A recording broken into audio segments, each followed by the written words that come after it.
এই গুনাহ শেষ পর্যন্ত কোথায় নিয়ে যাবে? আপনারা যারা হারাম রোজগার করেন, আপনাদের এই হারাম রোজগার শেষ পর্যন্ত আপনাদেরকে কে রক্ষা করবে? আপনাদের সন্তান, আপনাদের বিল্ডিং, আপনাদের দুনিয়াবি ক্ষমতা। আপনি কি বুঝ করলেন? দুনিয়ার ব্যাপারে তো একটা পরামর্শ কইরা মানসিকভাবে একটা প্রস্তুতি নিছেন কেমনে কেমনে বাঁচবেন। যে যে 2 নম্বরই করে মোটামুটি সে একটা প্রস্তুতি নেয় যে আমি ধরা খাইলে বাঁচমু কেমনে।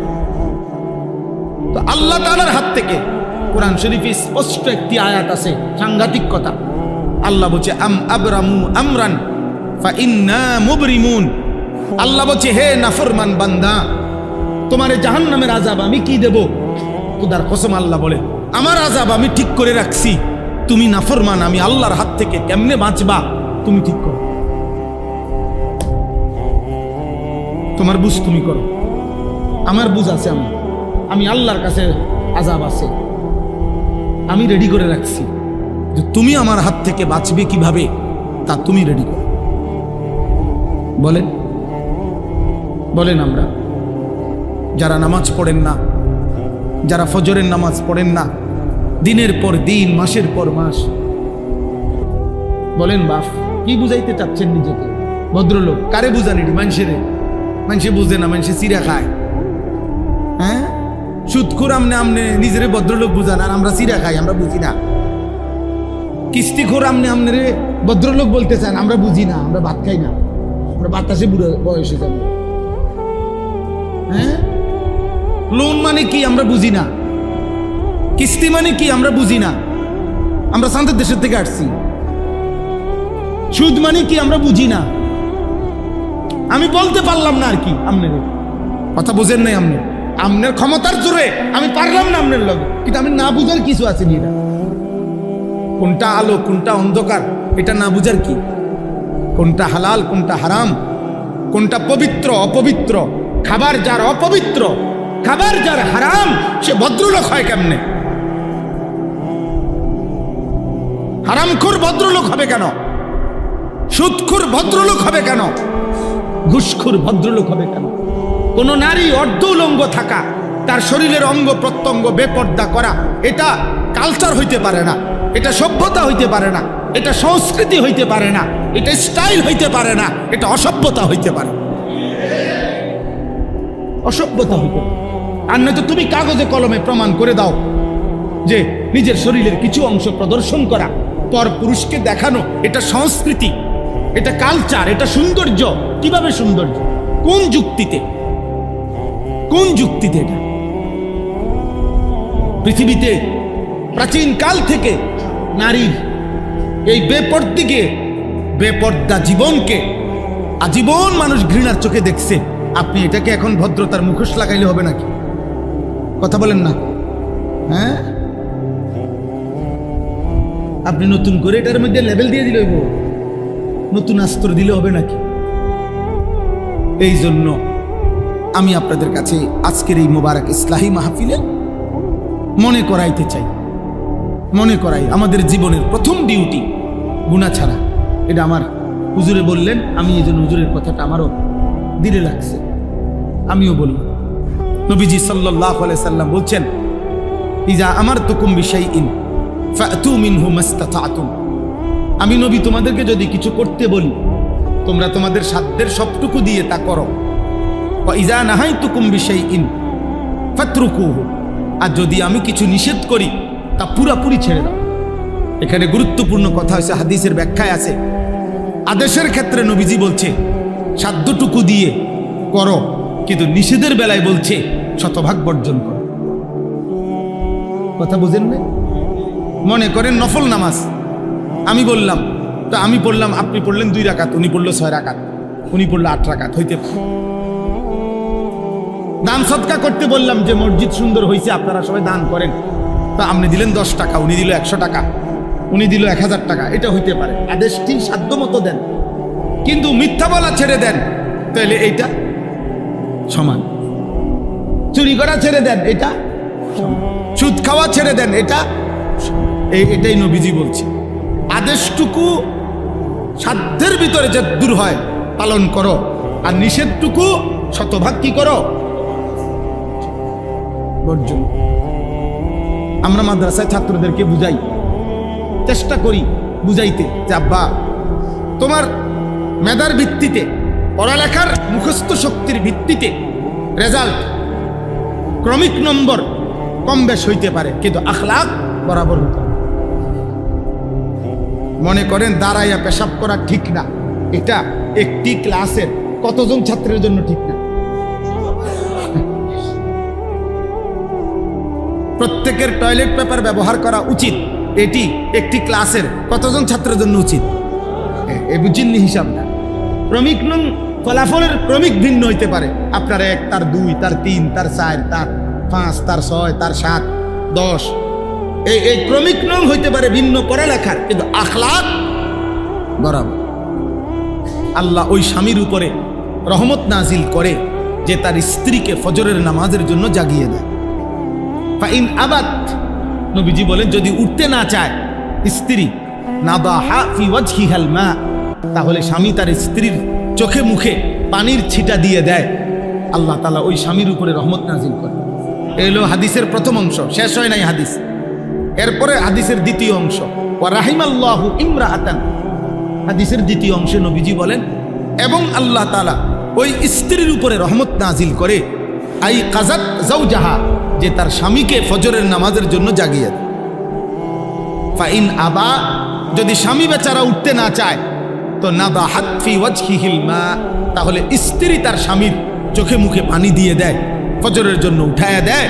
আল্লাহর কসম নবী বলেন এমন স্বামী স্ত্রীর উপরে আল্লাহ রহমত নাজিল করে। এই বন্ধুরা, এই সম্পর্ক কিয়ামতের দিনও থাকে। এবং এই সম্পর্কে ইয়া ইবাদি লা খাউফুন আলাইকুমুল ইয়াউমা ওয়ালা আনতুম তাহজানুন উদখুলুল জান্নাতা আনতুম ওয়া আজওয়াজুকুম তুহবারুন। সরাসরি কোরআনের আয়াত। আল্লাহ বলবেন, হে নেককাররা, তোমরা তোমাদের বন্ধুদেরকে সাথে নিয়ে, সঙ্গীদেরকে সাথে নিয়ে, নেক কাজে তোমাদের যে যাকে সঙ্গী ছিলা এই সঙ্গীরা একসাথে তুহবারুন, খুশি খুশি জান্নাতে ঢোক। ইউতাফু আলাইহিম বিসিহাফিন মিন যাহাবিন ওয়া আকওয়াবিন মিন ফিদ্দা, ঢুকলেই দেখবা তোমাদের সামনে জান্নাতের মধ্যে ঢুকলেই স্বর্ণের থালা, রৌপ্যের গ্লাস তোমাদের সামনে ঘুরতেছে। ইউতাফু মানে তাওয়াফ করতেছে, ঘুরতেছে। তো জান্নাতি বান্দা বন্ধুদেরকে নিয়ে, এক বন্ধু আরেক বন্ধুর, কিরে দোস্ত প্লেটও খালি, গ্লাসও খালি, হ্যাঁ এটি যে গোরে শুধু। তো ফেরেশতা বলবে, আরে অপেক্ষায় তো আছি আপনার, আপনি অর্ডার করবেন, আপনার দিল কি চাচ্ছে আপনি বললেই সাথে সাথে রেডি হয়ে যাবে। ওয়ালাকুম ফিহা মা তাশতাহিহিল আনফুস ওয়া তালাযযুল আ'য়ুন, আর হে আল্লাহর বান্দা আপনি যা অর্ডার করবেন তা এক্ষুনি আসবে, আর দেখলেই আপনার চোখ ঠান্ডা হয়ে যাবে। ওয়া তালাযযুল আ'য়ুন,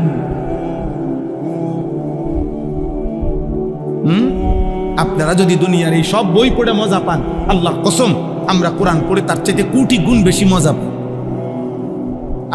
আমরা হুজুরের আমরা এত শুকনো মানুষ মনে করি না যে আমরা রস নাই, কষ নাই।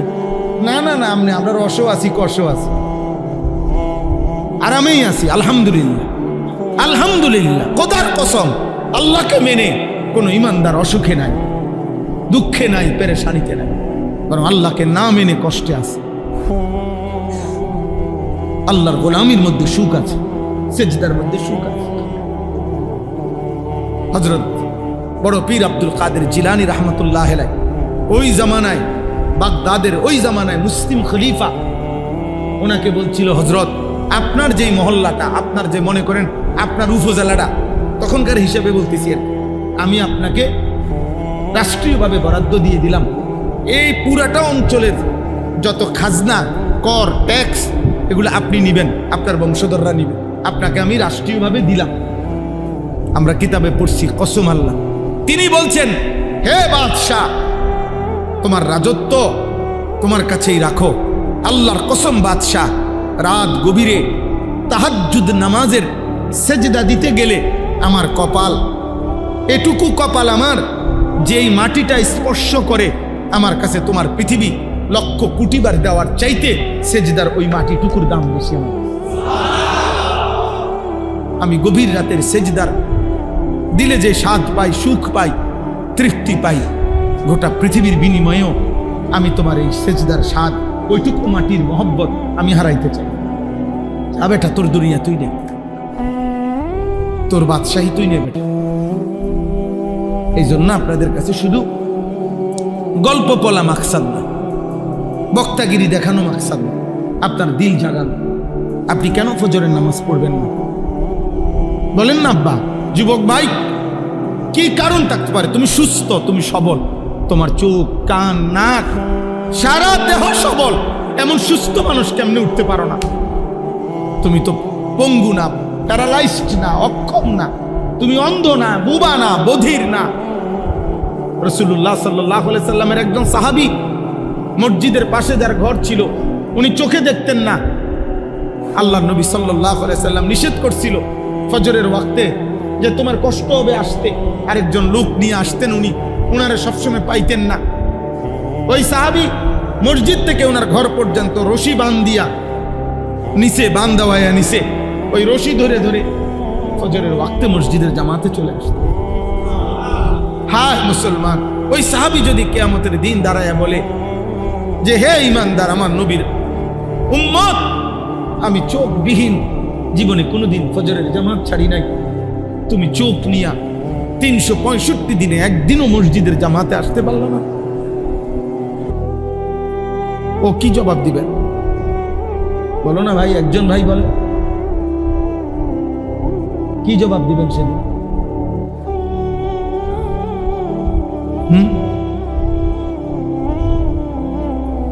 ওই ছেলে দেখেন তার পুরা মনোযোগ মোবাইলের দিকে, দেখেন ভাইয়া আল্লাহ তোমারে দয়া করে, আবার হাসে। প্রতিবন্ধী মানুষ এমনই হয়, হ্যাঁ, বুদ্ধি প্রতিবন্ধী, বিবেক প্রতিবন্ধী। এরা সব পরিবেশে তাদের কাছে একরকম মনে হয়, এরা বুদ্ধি প্রতিবন্ধী। ফজরের বাতাসে শুধু ঈমানদারের নিঃশ্বাস, ফজরের বাতাস পবিত্র বাতাস, ভোরের বাতাস, কারণ এই বাতাস শুধুই ঈমানদারের নিঃশ্বাস গ্রহণ করে। সেজদাও আল্লাহ তৌফিক দান করেন, হিম্মত করেন ইনশাআল্লাহ। যুবক ভাই তোমরা সবাই হিম্মত করো, পারবা ইনশাআল্লাহ। নওজোয়ান না পারলে পারবে কে?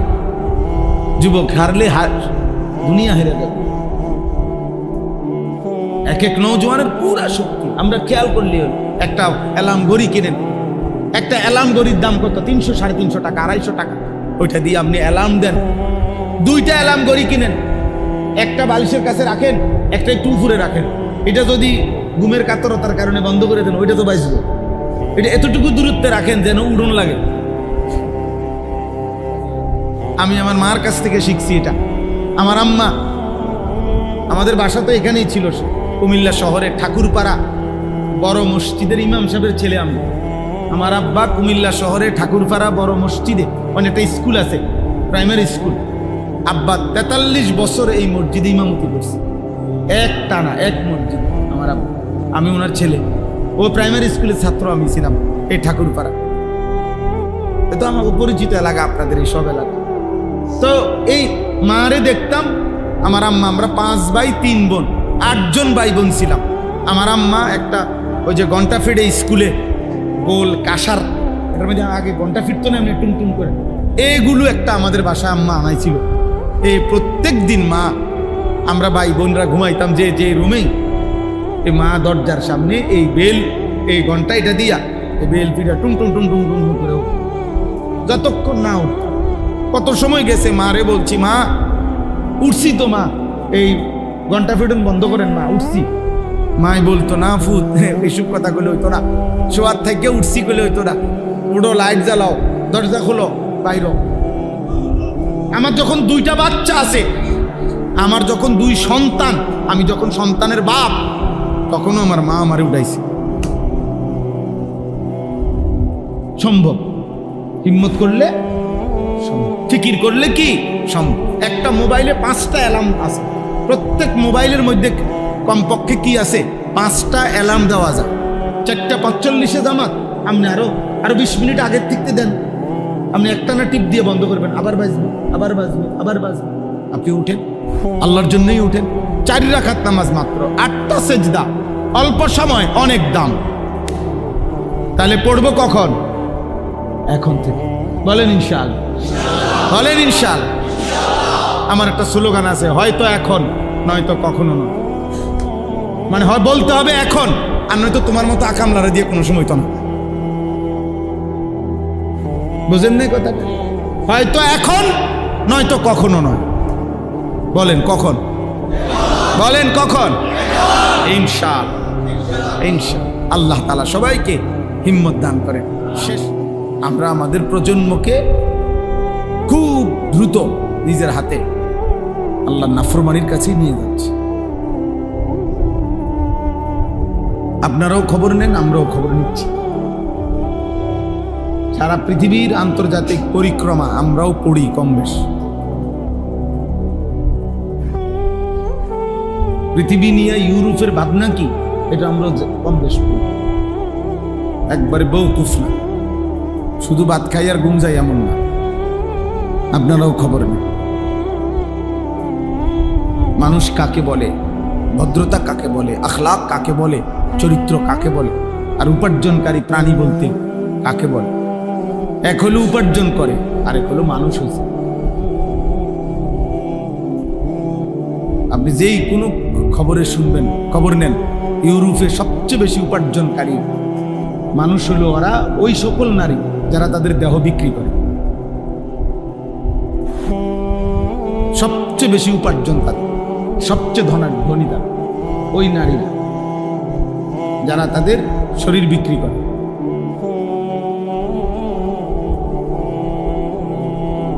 ওরা সবচেয়ে দাম, সবচেয়ে হাই রাইজ বিল্ডিং, সবচেয়ে বিলাসবহুল জীবন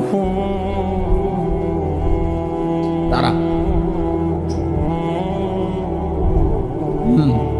একজন বেহায়া নারীর নাচ আর গোটা বিশ্বকাপের সমস্ত আয়োজনের বিপরীতে সেটাকেই সবচেয়ে বেশি ফলো করে দেয়। এটা হলো সবচেয়ে বড় সফলতা, বিশ্বকাপের সবচেয়ে বড় চমক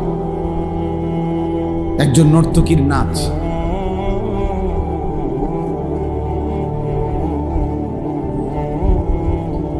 আপনারা খবর নেন পত্রিকায়, এই আগত বিশ্বকাপ উপলক্ষে সবচেয়ে বেশি হাইলাইটস করা হইতেছে কি? জুন মাসের বিশ্বকাপ। খবর নাও আব্বা। মানে ফুটবলটাকে বেশি তুলে ধরা হচ্ছে না অসভ্যতার নোংরামিকে? খবর নেই।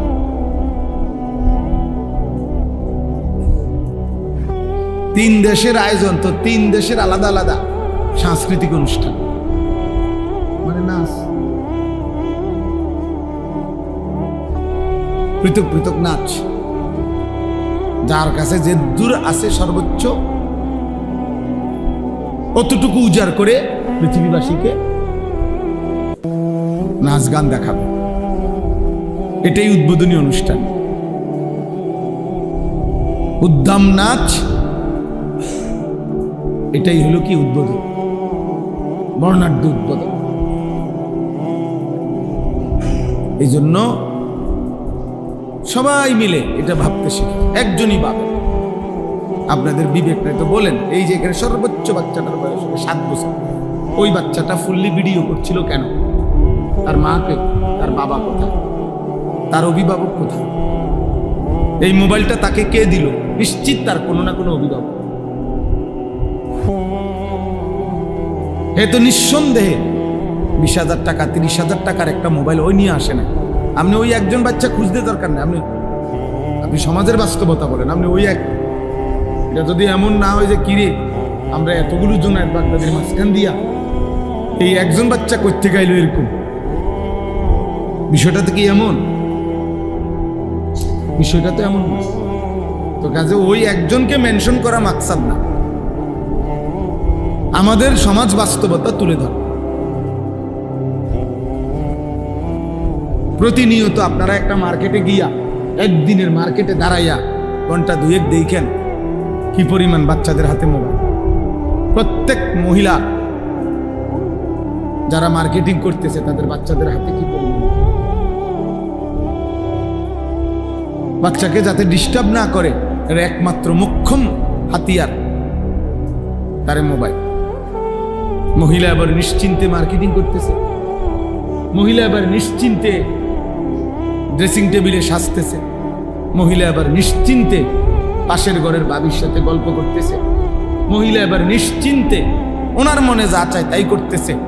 বাচ্চারে বুতেও নিত না, জিনেও নিবে না। বাচ্চা সাত আসমানও যদি তার উপরে ভাঙ্গা পড়ে কোনো টেনশন নাই, কোনো বিপদ হবে না, কারণ তার হাতে তো মোবাইল আছে। ও এটাই দেখতেছে এক ফোনে। এবারে তার মা যদি 3 ঘন্টা না 30 ঘন্টাও না থাকে তার অসুবিধা নাই, ওই হারাইতো না। পরে তো আসল তাবিজ দিয়ে দিছে ও যাতে না হারায়, এটার জন্য তো তার তাবিজ দিছেই।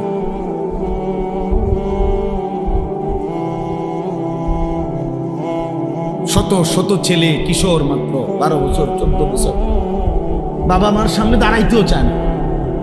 এই হাইওয়ান 1 মিনিট ডাক দিলে দাঁড়াইতে চায়। তার বন্ধুরা, তার শয়তানরা তারে অপেক্ষা করছে কখন দৌড় দিবে মোবাইল নিয়ে।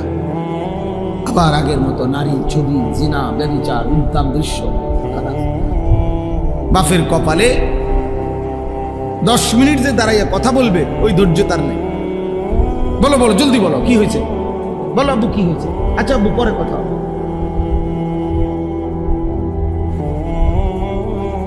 উনি ভদ্রলোক ভাবতেছে ওনার ছেলে নিজের মতো করে বেড়ে উঠতেছে, নিজের মতো করে নষ্ট হইতেছে।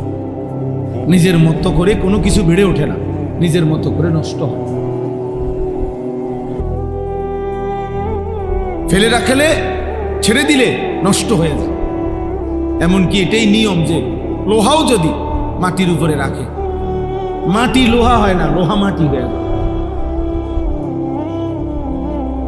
মাটি কি হয় না, লোহা হয়। লোহা কি হয়, ফেলে দিলে দামি জিনিসটাও নষ্ট হয়ে যায়, শ্রেষ্ঠ সম্পদটাও কি হয়ে যায়,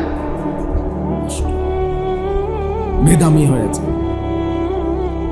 আমাদের পরম শ্রদ্ধেয় হযরত মাওলানা মুফতি শামসুল ইসলাম জিলানী সাহেব, উনি অল্প কথায় বলতেছিলেন, ফালা রাফাসা ওয়ালা ফুসুকা ওয়ালা জিদালা ফিল হজ।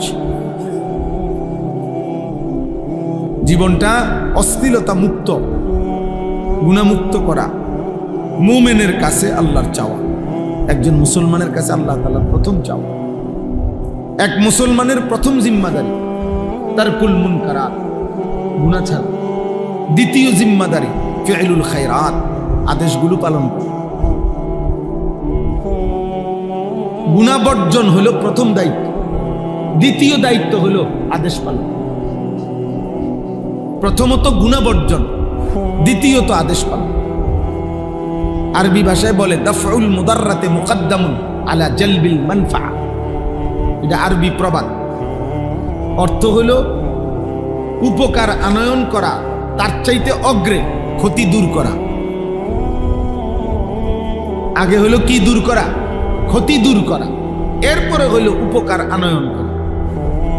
আপনি সহজ বাংলায় বুঝবেন, এই যে মনে করেন এই জানালার গ্রিল, এটা যদি পুরান হয়, ঝংকার ধরে নেন, এখন এটাকে আবার নতুন করে রং লাগানো উচিত। এখন কি করণীয়? প্রথমে রং লাগাবে, এরপরে শিরিষ কাগজ দিয়া ঝংকার ফেলবে। আগে শিরিষ কাগজ দিয়ে কি করবে? তাহলে আগে ক্ষতি সরাইতে হয়। এই গ্রিলের জন্য, লোহাটার জন্য ক্ষতিকর যেটা, এটা আগে কি করতে হয়? এরপরে রং লাগাইতে হয়, এরপরে উপকারটা দিতে। এটারে বলে আর কি, আগে ক্ষতি সরাও, এরপরে উপকার আন। আমরা বাংলা ভাষা আরো সহজ বাংলায় বলে বুঝার জন্য যে ভিক্ষা থাক কুত্তা সঙ্গে, উযবু বিল কালব। অর্থাৎ ভিক্ষুক বাড়ির দরজায় আসছে চাউলের জন্য, ভিক্ষার জন্য। ঠিক এই সময় বাড়িওয়ালার কুকুর মারাত্মকভাবে ঘেউ ঘেউ করতেছে, যে কোনো মুহূর্তে আক্রমণ করবে।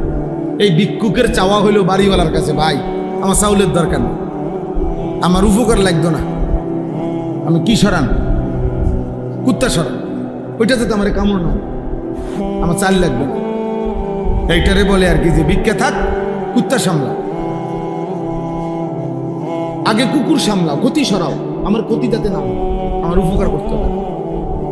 আর আজ আমরা এই সামান্য কিছু টুকটাক উপকার, ছেলেটা একটা ঘর হইলে ভালোভাবে থাকতে পারবে, এসি হইলে একটু আরাম পাবে, ফ্রিজ হইলে ঠান্ডা পাবে, এই একটু সামান্য সুখের দুনিয়াবি উপকরণ, এটুকুর ইন্তজাম আমরা করে দিচ্ছি ওই মানুষটার জন্য, অথচ তার আখলাক, চরিত্র, জিন্দেগি নষ্ট হয়ে যাচ্ছে। আর উনি ওনার বাহ্যিক কিছু একেবারে সস্তা, একেবারে নাথিং কিছু জিনিসের নিয়ে ওনার হায়াত শেষ করে দিতেছে। যে ছেলের বিল্ডিং এর জন্য ওনার এই ফিকির, ওই ছেলের আখলাকের জন্য ওনার ন্যূনতম কোনো ফিকির। যে ছেলে পেলে থাকবে ওদের জন্য ওনার এই পরিমাণ টেনশন, এদের জন্য এই পরিমাণ টেনশন। বিল্ডিং ছাদ ডালার দিন পুরা ধারায় ছিল। আমি সবসময় বলি, আমার আফসোস এটা, আমি কত দেখছি জীবন, ছাদ ডালার দিন একটা সুরকি যাতে কম না পড়ে এই জন্য আলাদা লোক রাখে, আলাদা লোক। তুই শুধু ডালার মেশিনের সামনে দাঁড়ায় থাকবি, তুই শুধু গনবি, 4টা সুরকি, একটা সিমেন্ট, একটা বালু দিতেছি, সিলেকশন বেশি করে দিবি, ছাদ যেন মজবুত হয়। কার জন্য? আমার সন্তান থাকবে এখানে, আমার প্রজন্ম থাকবে এখানে, সেই প্রজন্ম, তার জন্য ছাদ ডালাই হইতেছে।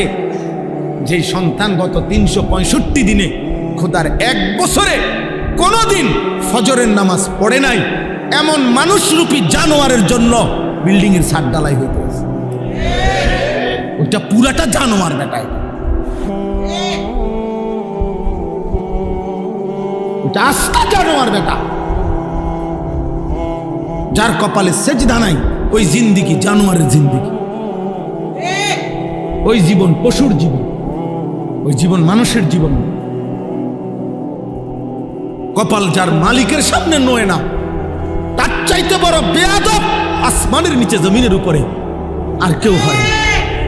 কায়নাতের মালিকের সামনে মাথা নয় না, রিজিক দাতার সামনে যে মাথা নোয়াইতে পারে না, সৃষ্টিকর্তার সামনে যে মাথা নোয়াইতে পারে না, নিঃশ্বাস যিনি দেয় তার সামনে যিনি মাথা নোয়াইতে পারে না, অস্তিত্বের প্রতি সেকেন্ড যিনি বাঁচায় রাখে তার সামনে যিনি মাথা নোয়াইতে পারে না, হায়াতের এক এক সেকেন্ড যিনি দিছে তার সামনে যে মাথা নোয়াইতে পারে না, প্রতিটা আলো দেয় যিনি, অন্ধকার দেয় যিনি, রোদ দেয় যিনি, বৃষ্টি দেয় যিনি, হায়াত দেয় যিনি, তার সামনে যার মাথা নোয় না, তার চাইতে বড় বেয়াদব গাদ্দার আর কেউ হইতে পারে না।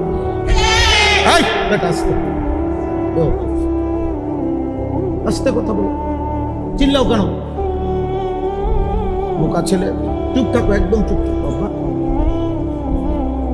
ঠিক আছে, বোঝা যায় সে একটু অসুস্থ।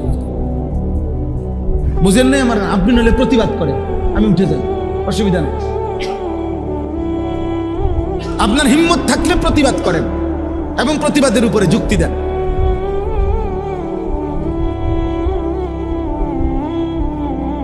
ও মানুষ হইল কিভাবে? এই সন্তান কি শিক্ষিত? ওরে কি শিখাইলাম আমরা? আমাদের ভাত কম হইতে পারে আব্বা, আমরা মাদ্রাসায় পড়ছি, আমাদের দুনিয়াবি অর্থবিত্ত কম হইতে পারে, আমগো ইমাম সাহেবের বেতন কম হইতে পারে, আমগো মুয়াজ্জিনের বেতন কম হইতে পারে, আমরা আল্লাহ বলি নাই, সেজদা বলি নাই। আপনি মাসে 2 লাখ টাকা ইনকাম করেও আপনার কপালে একটা সেজদা দিতে পারেন না। আর আমার মালিকের গোলাম মাত্র 10,000 টাকা মসজিদে বেতন নিয়েও খোদার 30 দিন জামাতের সাথে সবার আগে সেজদা। এ কৃতজ্ঞ বান্দার চিহ্ন, এ শাকের অনুগত বান্দার চিহ্ন। এটা ব্যর্থতা না, এটা সফলতা যে সে তার মনিব চিনে, সে তার বানানেওয়ালা চিনে। অকৃতজ্ঞরা মূল্যায়ন করে না দেখা কৃতজ্ঞ বান্দার লসের কিছু নেই। কোন নাফরমান মানুষ যদি কোন দিনদারকে মূল্যায়ন করে না দেখা দিনদারের ব্যর্থতার কিছু নেই। আপনি কথা বোঝেন নাই? আমি আল্লাহর কোরআন পড়ছি, আমার সন্তান, আপনাদের সন্তান হাফেজে কোরআন হয়েছে, অনেক পৃথিবীর কেউ যদি তাকে মূল্যায়ন করতে না জানে, এটা আপনাদের ব্যর্থতা, এটা আপনাদের ব্যর্থতা, এটা এই সমাজের ব্যর্থতা, এটা কোরআনের ব্যর্থতাও না, হুজুরেরও ব্যর্থতা নয়। সে তার রবের শ্রেষ্ঠ কালাম শিখে নিছে, আর সে অপেক্ষা করছে উপযুক্ত বিনিময় সে হাসরের ময়দান থেকে নেয়। তাকে আল্লাহ বলছে, বান্দা আমি তোমাকে এখানে পূর্ণ বিনিময় দেব না, তা আমারে কই থেকে দিবেন আপনি? কথা বুঝেন নাই? সেজদার বিনিময় এখানে না ওইখানে, কোরআনের বিনিময় এখানে না ওইখানে, আল্লাহর গোলামির বিনিময় এখানে না ওইখানে, ইবাদতের বিনিময় এখানে না ওইখানে, রোজার বিনিময় এখানে না ওইখানে। তো যিনি যার জন্য করছি তিনি বললেন আমি ওইখানে দেব, তা আমি আনতে করতে আনতাম? আমি এটা আনবো কোত্থেকে আব্বা বলেন না আমারে? এরপরেও যে মালিক বলছে সব ওখানে দিব, এরপরেও যে কমপক্ষে খোরাকি চালাইতে আছে, ভাত দুটো খাওয়ায়, কত শুকরিয়া। চুক্তিওয়ালা কাম কিরকম? চুক্তিওয়ালা কাম করে কেমনে? সিস্টেম কি? যে আপনি প্রতিদিন মিস্ত্রি যতজন নিয়ে আসেন, চুক্তির কামের সিস্টেম হলো যে এখন ডেইলি একটা হাজিরা নিয়ে যাবে, জনপ্রতি 600 টাকা করে হাজিরা, আর ছাড় ডালাই হইলে স্কোয়ার ফিট মাইকটা, বাকি যত আসে যত টাকা চুক্তি হয়েছে 220 টাকা করে চুক্তি, কথার কথায়। তো এরপরে বাকি যা তা একসাথে কি করে দেব? হিসাব করে দেবো, পেমেন্ট করে দেবো, এটা না নিয়ম। আগে অঞ্চলে প্রতিদিন দেয় কি? রোজ, মানে খোরাকি, ডেইলি একটা খোরাকি দেয়, রোজ দিয়া যায়। আর ওই কাম শেষ হইলে পুরা মাইপা ছাদ যত স্কোয়ার ফিট আসছে অত স্কোয়ার ফিটে চুক্তি হয়েছে যত আপনার সাথে, আমি একটা উদাহরণ দিলাম আর কি, তো ওইটা গুন্না ফুল পেমেন্ট দেয়। আর শাজিমের মালিক বলছে, আল্লাহ বলছে বান্দা সেজদা দাও, বন্দিগি করো, নামাজ পড়ো, গোলামি করো, হালাল হারাম মেনে চলো, আপাতত দুনিয়ায় খোরাকি নাও, রোজ নাও, হাসরের ময়দানে আসলে পুরা হিসাব করে আমি আল্লাহ তাআলা জান্নাতে বুঝায় দেব, তোমার 100 বুঝায় দেব। 100 ইয়ারিফুনাহা আররাফাহা লাহুম, আররাফাহা লাহুম অর্থ হইল কুরআনুল কারীমে আল্লাহ বলছে আমি আমার বান্দাকে জান্নাতের সমস্ত নিয়ামত দুনিয়ার কোনটার বিনিময়ে কতটুকু আমি একটা একটা করে দেখাইয়া দেব, চিনাইয়া দেব, বলে দেব। ফেরেশতা বলে দেবে যে ভাইজান 2026 সালের মে মাসের 13 তারিখ, হ্যাঁ রোজ বুধবার রাত 11:45 আপনি একবার সুবহানাল্লাহ পড়েছিলেন, এর বিনিময়ে যেই পুরস্কারটি জান্নাতে আপনার জন্য বরাদ্দ হয়েছে এটা বুঝে নেন। হ্যাঁ 13 তারিখের ফজরের নামাজের বিনিময় এটা বুঝে নেন, জোহরের বিনিময় বুঝে নেন, আসরের বিনিময় বুঝে নেন। এভাবে আল্লাহ তাআলা বলছে আর রাফাহা, আমি চিনায় দেব আমার বান্দা নেয়ামত, কতটুকুর বিনিময়ে কতটুকু দিচ্ছি। তো যে মালিকের জন্য করছি, আমার কোম্পানি বলছে আমারে পরে দিব, তা আমি আমনে দিবেন করতে, আমার কোম্পানি আমারে বলছে পরে দিব, আমি এটা মাই নেই তো কাম করি, তো আমি অন কারাগারি করলে হবে না। এখন আমি কারাগারি করলে লাভ নেই, আমি তো এটা মাই নেই, কি করি চেষ্টা করি, আমি এটা মাই নেই তো ছোটবেলায় মক্তবে পড়ছি, আমি এটা মাই নেই তো ছোটবেলা থেকে মাদ্রাসায় পড়ছি, আমি যে কোম্পানি চাকরি নিছি ওই কোম্পানি বলছে আমার পরে দিন, আপাতত শুধু রোজ দিয়ে গেছে, খোরাকি দিয়ে যাবে। তো আমার কোম্পানির সাথে যেমনি কথা আমি এমনি মানতে হবে না?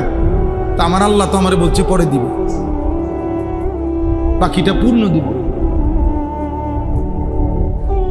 আল্লাহ তাআলা আমাদেরকে বুঝ দান করে। আমার ভাই, আমি আপনাদের কাছে এটাই বলতে চাই, ইসলাহি মাহফিল মানে জিন্দেগি পরিবর্তন, জীবনটা বদলানো, জীবনটা বদলানো দরকার। আলহামদুলিল্লাহ এখানে অনেক নওজোয়ান ভাই আছে, বয়স্ক বাবা আছে, শহরের মানুষ, আপনারা বুঝবান মানুষ, আপনারা ভাবতে শিখেন। 1000 বছরও ফেরিওয়ালা মাল বদলায় না, ফেরিওয়ালা তার পণ্য শুধু ঘোষণা দেয়। আমরা আরো 1000 বছরও যদি বলার সুযোগ হয় মাল বদলাবো না, ফেরিওয়ালা মাল বদলায় না। ফেরিওয়ালা কালকে চাইল বেচে, আজকে ডাইল বেচে না। যেই ফেরিওয়ালা যেই পণ্য বেচে প্রতিদিন সে একই পণ্য ফেরি করে, শুধু গল্লি বদলাইছে। পণ্য বদলায় নাই। অতএব আমরা পণ্য বদলাবো না, আমরা আল্লাহর কথাই বলছি, আখিরাতের কথাই বলছি। আপনি বিদ্রুপ করলো এটাই কথা, ঠাট্টা করলো এটাই কথা, আপনি মূল্যায়ন করলো এটাই কথা, অবমূল্যায়ন করলো এটাই কথা। আখিরাতেই আমাদের পুঁজি। সোয়ালা কাম্বিয়া কোরআনুল কারীমের মধ্যে আছে। হযরত নূহ আলাইহিস সালাম থেকে নিয়ে আমাদের নবী সাল্লাল্লাহু আলাইহি সাল্লাম পর্যন্ত সমস্ত নবী মানুষদেরকে ডাকছেন, কিসের ডাকছেন? তাওহীদের। এক নম্বর, প্রথম ডাকছেন সমস্ত রাসূল, সমস্ত নবী, পৃথিবীর যে কোনো পরিস্থিতি। দেখেন কোরআনুল কারীম, এটা তো সময়ের ব্যাপার, আপনারা যদি ধরে ধরে বুঝাইতে পারতাম যে কোনো জাতি প্রচন্ডভাবে আপনার ওজনে কম দিত, কোনো জাতি সমকামিতা, পুরুষে পুরুষে প্রচন্ডভাবে অসৎ ঘৃণিত চরিত্রহীনতার কাজ করত, কোনো জাতি আপনার মানুষকে জুলুম করত, এরকম অসংখ্য পাপ ভিন্ন ভিন্ন ছিল। কিন্তু সমস্ত নবীর দাওয়াত পদ্ধতি, তর্জ, তরিকা আল্লাহর পক্ষ থেকে একই ছিল। সব নবী প্রথম সমস্ত গুনাহের প্রতিষেধক হিসাবে প্রথম তাওহীদের ঘোষণা দিয়েছেন, লা ইলাহা ইল্লাল্লাহ। এ কথা যখন বুঝাইতে চেষ্টা করছে যে কলিজায় যদি তাওহীদ বসে তো গায়রুল্লাহ, আল্লাহ ভিন্ন যত চেতনা সব চলে যাবে, সব চলে যাবে। সাহাবায়ে কেরাম যারা কালিমা পড়ছেন, ভিন্ন ভিন্ন পাপ ওনাদের মধ্যে আগে ছিল, কিন্তু যখন কালিমা পড়ছেন, নবী সাল্লাল্লাহু আলাইহি সাল্লামকে সর্বান্তকরণে মেনে নিছেন, পেছনের জিন্দেগি একদম সাফ, পিছনের সব ভুলে গেছেন, পিছনের সব ছেড়ে দিছেন। আর আলাদা আলাদা করে মেহনত করতে হয় না। কোরআন এটাই বলছে নবীজিকে।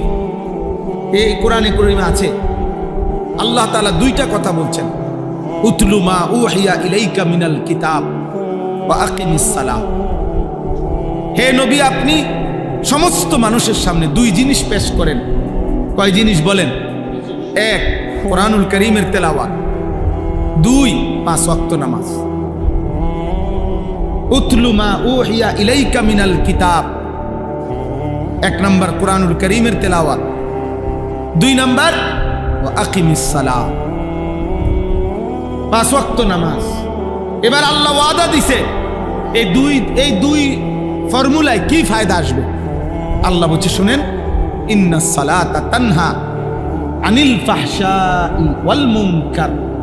এই কায়নাতে, এই মানুষের সমাজে যত অশ্লীলতা, যত গুনাহ, যত বেহায়াপনা আছে, আমি আল্লাহ বললাম কোরআনুল কারীমের তেলাওয়াত আর নামাজ একসাথে সব দূর করে দিই। আলাদা আলাদা প্রেসক্রিপশন লাগবে, চোরের জন্য আলাদা ট্রিটমেন্ট, সুদখোরের জন্য আলাদা ট্রিটমেন্ট, চরিত্রহীনের জন্য আলাদা, না না, আলগা ফাইল লাগবে না। এই দুইটাই, এই দুই ফর্মুলা চোরের সামনেও দেন, ডাকাতের সামনেও পেশ করে, সুদখোরের সামনেও পেশ করে, হ্যাঁ, ব্যভিচারী জেনাখোর তার সামনে পেশ করে, জওয়ানের সামনে এটাই পেশ করেন, বুড়ার সামনে এটাই পেশ করেন, নারীর সামনে এটাই পেশ করেন, পুরুষের সামনে এটাই পেশ করেন। আল্লাহর কোরআন, 5 ওয়াক্ত নামাজ, যার যা গুনাহ আছে সব সমূলে দূর হয়ে যায়। আমার উস্তাদে মোহতারাম আজকে ইন্তেকাল করছেন, অনেক দিন হয়। আমার একজন উস্তাদ হযরত মাওলানা ইরশাদুল্লাহ রাহমাতুল্লাহি আলাইহি হুজুর বলতেন যে আল্লাহর ওয়াদা সত্য যে কোরআনুল কারীমের বিশুদ্ধ তেলাওয়াত এবং 5 ওয়াক্ত নামাজের যথোপযুক্ত আদায় মানুষকে গুনাহ থেকে ফিরাবে। হুজুর বলেন, যার এখনো যেখানে এই দুইটি আমল করার পরেও যদি কারো গুনার অভ্যস্ততা থাকে, তাইলে বুঝতে হবে, তুমি তদন্ত করো, তাইলে হয়তো কোরআনুল কারীমের যথোপযুক্ত তেলাওয়াত হচ্ছে না তার, অথবা তার নামাজের মধ্যে কোনো না কোনো ত্রুটি আছে, নামাজের মধ্যে কোনো না কোনো ত্রুটি আছে। এই কারণেই, আর নাই তো এই দুইটা ঠিক হলেই অটোমেটিকলি এর প্রভাব প্রতিক্রিয়া এটাই আসবে যে সেই ইমানদার গুনাহ থেকে পবিত্র, অশ্লীলতা থেকে পবিত্র। এটাই বাস্তবতা যে নামাজের ত্রুটি। অথবা আল্লাহর কোরআনে কি ত্রুটি, আল্লাহর কোরআনের ত্রুটি। তাইলে আমাদের বলেন, আমরা যারা নামাজ পড়ি আলহামদুলিল্লাহ, বাদ দেন যারা পড়ে না তাগর কথা, তো নামাজ পড়ি আমরা এরকম আমাদের হালাত, আমরা বলেন আমাদের নামাজের অজু সুন্নাত মোতাবেক ঠিক কয়জনের? আমাদের 2 রাকাত নামাজ পড়তে যে পরিমাণ মাসআলা মৌলিক, যেটুকু না হলে নাই হয়, অতটুকু কি পরিমাণ জানা আছে? আমাদের আত্তাহিয়াতু, দোয়ায়ে কুনুত, দোয়ায়ে মাসুরা, দুরুদ শরীফ, আমাদের শুদ্ধতার কি খবর? সূরা ফাতিহা শুদ্ধ কতটুকু? 4টা সূরা শুদ্ধ কতটুকু? বলেন কি হালাত বলেন? আপনি জিজ্ঞাসা করবেন, শত শত মানুষ বলবে হুজুর ওয়াজ প্রয়োজনে আরো 10 ঘন্টা করেন, কিন্তু এরকম ব্যক্তি বিশেষ করে আপনি এই ইন্টারভিউ লইতেন যাইয়েন না, ফেজাল লাগাইয়েন না, এই গ্যাঞ্জাম লাগাইয়েন না, আমি ওয়াজের দরকার ওয়াজ করি। বুঝছেন না হিসাবটা?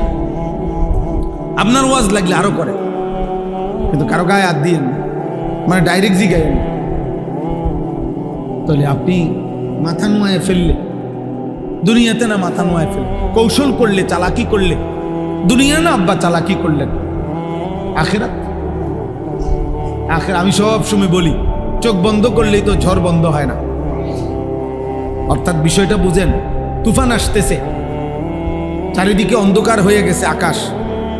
এখন আপনি যদি চোখ বন্ধ করে ফেলেন, না কোনো তুফান নাই, তুফানও নাই, ঝড়ও নাই, বৃষ্টিও নাই, তুফানও নাই, ঝড়, চোখ বন্ধ করলে তার তুফান থাকে না।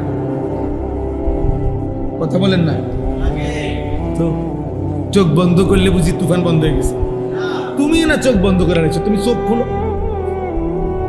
তাহলে আপনি বুঝতেছেন না বললে বুঝি আখিরাত, পরকাল, হিসাব আপনি বাচ্চা যাবেন না। আপনি চালাকি করতেছেন, আপনি এনে না থামাই দিলেন, ইমাম সাহেবের থাম, আর রাখেন হুজুর, সবসময় মাতবুরি করেন, আচ্ছা থাইমা গেলাম আর কি। আখিরাত, আপনি সেক্রেটারি, আপনি সভাপতি, আপনি বৌদ্ধ শিক্ষিত মানুষ, আপনি সম্পদশালী, আচ্ছা তো ঠিক আছে, আমারে না থামাইলেন, ওনারাও থামাইলেন। আখিরাত, আল্লাহর হাত থেকে বাঁচবেন কিভাবে বলেন? কোরআনুল কারীমে স্পষ্ট আছে বাবা, সূরা মুলকের মধ্যে আল্লাহ তাআলা নবীজিকে বলছে, বন্ধু আপনি মক্কার এই বেঈমান কাফেরদেরকে বলেন, তোমরা যে প্রতিনিয়ত আমার অভিশাপ দাও, আমার বিরুদ্ধে এত কিছু করো, বলো হে মক্কাবাসী শোনো, আমারও যদি আল্লাহ আমার অনুসারীদেরকে নিয়ে হায়াতও দেয়, অথবা আমার যদি মৃত্যু দিয়ে দেয়, আমি যদি আমার অনুসারীদেরকে নিয়ে মরেও যাই, কিন্তু প্রশ্ন হইল তোমাদের মিথ্যা, চুরি, জিনা, ব্যভিচার, তোমাদের চুরি, ডাকাতি, সুদ, ঘুষ, তোমাদের কুফর, শিরিক, এই পাপগুলোর থেকে আল্লাহর হাত থেকে তোমাদেরকে রক্ষা করবে কে? সেটা বলো। আমি নাইলে নাই। কথা বুঝেন না? মনে করেন আমরা হুজুররা নাই আর কি, আপনারা আম করে গুলি করে মেরে ফেললেন আর কি, এদেশের মসজিদ সব বন্ধ হয়ে গেল, মাদ্রাসা সব বন্ধ হয়ে গেল, আচ্ছা হলো আর কি, আমরাও সব না খাইয়া মরে গেলাম আর কি। কিন্তু এই সমাজের যারা চুরি করছে, জিনা করছে, মদ খাচ্ছে, জুয়া খেলতেছে, সুদ খাইতেছে, কিস্তি নিতেছে, হারাম লোন নিতেছে, যে নারীগুলো বেপর্দা চলতেছে, হে মা, ওরে জিজ্ঞাসা করেন, মা তোকে জাহান্নামের আগুন থেকে, আল্লাহর আযাব থেকে কে রক্ষা করবে? মানে আমাদের চলে যাওয়াই আপনাদের জন্য নাজাতের জন্য মাধ্যম। কথা বলেন না? আমাদের মাদ্রাসা বন্ধ হয়ে যাওয়া, মসজিদ বন্ধ হয়ে যাওয়া, উলামায়ে কেরামকে ব্রাশফায়ার করে হত্যা করে ফেললেন, ঠিক আছে, তো এতেই আপনারা আল্লাহর আযাব থেকে পরিত্রাণ পেয়ে যাবেন। তো আমি বাঁচলেই আপনার কি, আমি মরলেই বা আপনার কি? আমার মৃত্যুর সাথে আপনার কি? আপনার বাঁচা আপনি কেমনি করবেন এটা না করেন? কুল আরাআইতুম ইন আহলাকানি আল্লাহু ওয়া মান মাইয়া আও রাহিমানা ফামান ইউজিরুল কাফিরিনা মিন আযাবিন আলীম। এই আয়াত, হে নবী আপনি বলুন, যদি আল্লাহ আমাকে এবং আমার অনুসারীদেরকে, ওমান মাইয়া আমার সাথে যারা আছে তাদেরকে আল্লাহ যদি মৃত্যু দিয়ে দেয় অথবা বাঁচিয়েও রাখে, আমরা মরি কিংবা বাঁচি, কিন্তু প্রশ্ন হলো, হে মক্কাবাসী, আল্লাহর আযাব থেকে তোমাদেরকে রক্ষা করবে কি? তোমাদেরকে যুবক ভাই, তোমরা বলো ভাই, প্রতিনিয়ত তোমরা যারা নারী দেখো, ছবি দেখো, মোবাইলে অস্থির দৃশ্য দেখো, আব্বা তোমারে বাঁচাইবে কে? এই গুনাহ শেষ পর্যন্ত কোথায় নিয়ে যাবে? আপনারা যারা হারাম রোজগার করেন, আপনাদের এই হারাম রোজগার শেষ পর্যন্ত আপনাদেরকে কে রক্ষা করবে? আপনাদের সন্তান, আপনাদের বিল্ডিং, আপনাদের দুনিয়াবি ক্ষমতা? আপনি কি বুঝ করলেন? দুনিয়ার ব্যাপারে তো একটা পরামর্শ কইরা মানসিকভাবে একটা প্রস্তুতি নিছেন, কেমনে কেমনে বাঁচবেন। যে যে 2 নম্বরই করে মোটামুটি সে একটা প্রস্তুতি নেয় যে আমি ধরা খাইলে বাঁচমু কেমনে। তো আল্লাহ তাআলার হাত থেকে কোরআন শরীফে স্পষ্ট একটি আয়াত আছে, সাংঘাতিক কথা। আল্লাহ বলছে, আম আবরামু আমরান ফা ইন্না মুবরিমুন। আল্লাহ বলছে, হে নাফরমান বান্দা, তোমার জাহান্নামের আযাব আমি কি দেব? খোদার কসম আল্লাহ বলে, আমার আযাব আমি ঠিক করে রাখছি, তুমি নাফরমান, আমি আল্লাহর হাত থেকে কেমনে বাঁচবা তুমি ঠিক করো। তোমার বুঝ তুমি করো, আমার বুঝ আছে, আমি আল্লাহর কাছে আযাব আছে, আমি রেডি করে রাখছি, যে তুমি আমার হাত থেকে বাঁচবে কিভাবে তা তুমি রেডি করো। বলেন বলেন, আমরা যারা নামাজ পড়েন না, যারা ফজরের নামাজ পড়েন না, দিনের পর দিন, মাসের পর মাস, বলেন বাপ কি বুঝাইতে চাচ্ছেন নিজেকে? ভদ্রলোক কারে বুঝান? এটি মানুষের, মানুষে বুঝে না, মানুষে চিরা খায়। হ্যাঁ, সুদখোর আমনে আমনে নিজেরে ভদ্রলোক বুঝান, আর আমরা চিরা খাই, আমরা বুঝি না। কিস্তিখোর আমনে আমনে রে ভদ্রলোক বলতে চান, আমরা বুঝি না, আমরা ভাত খাই না, আমরা বাতাসে বুড়ো বয়সে যাব। হ্যাঁ, লোন মানে কি আমরা বুঝি না, কিস্তি মানে কি আমরা বুঝি না, আমরা শান্তির দেশের থেকে আসছি। সুদ মানে কি আমরা বুঝি না। আমি বলতে পারলাম না আর কি, আপনার কথা বোঝেন নাই, আপনার ক্ষমতার জোরে আমি পারলাম না আপনার লগে, কিন্তু আমি না বুঝার কিছু আছে না। কোনটা আলো কোনটা অন্ধকার এটা না বুঝার কি? কোনটা হালাল কোনটা হারাম, কোনটা পবিত্র অপবিত্র, খাবার যার অপবিত্র, খাবার যার হারাম, সে ভদ্রলোক হয় কেমনে? হারামখোর ভদ্রলোক হবে কেন? সুদখোর ভদ্রলোক হবে কেন? ঘুষখোর ভদ্রলোক হবে কেন? কোন নারী অর্ধ উলঙ্গ থাকা, তার শরীরের অঙ্গ প্রত্যঙ্গ বেপর্দা করা, এটা কালচার হইতে পারে না, এটা সভ্যতা হইতে পারে না, এটা সংস্কৃতি হইতে পারে না, এটা স্টাইল হইতে পারে না, এটা অসভ্যতা হইতে পারে,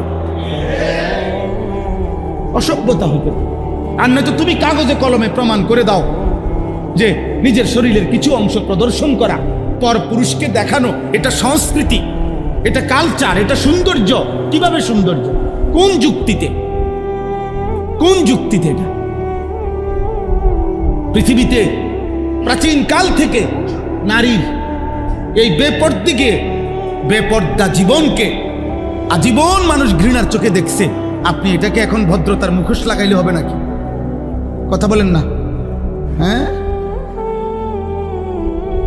আপনি নতুন করে এটার মধ্যে লেবেল দিয়ে দিল, নতুন অস্ত্র দিলে হবে নাকি?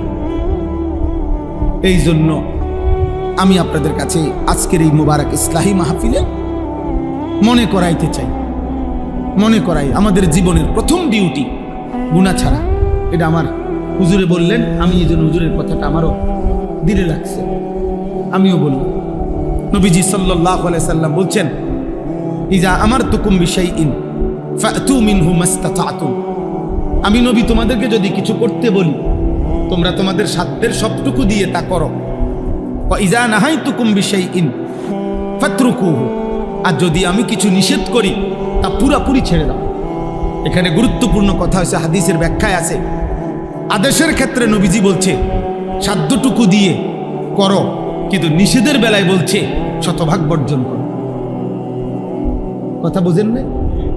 মনে করেন নফল নামাজ আমি বললাম, তা আমি পড়লাম, আপনি পড়লেন 2 রাকাত, উনি পড়লো 6 রাকাত, উনি পড়লো 8 রাকাত, হইতে পারে। দান সদকা করতে বললাম যে মসজিদ সুন্দর হয়েছে, আপনারা সবাই দান করেন, তা আপনি দিলেন 10 টাকা, উনি দিল 100 টাকা, উনি দিল 1000 টাকা, এটা হইতে পারে। আদেশটি সাধ্য মতো দেন, কিন্তু মিথ্যা বলা ছেড়ে দেন, তাহলে এইটা সমান। চুরি করা ছেড়ে দেন, এটা সমান। সুদ খাওয়া ছেড়ে দেন, এটা এটাই নবীজি বলছে। আদেশটুকু সাধ্যের ভিতরে যে দূর হয় পালন করো, আর নিষেধটুকু শতভাগ কি করো, বর্জন।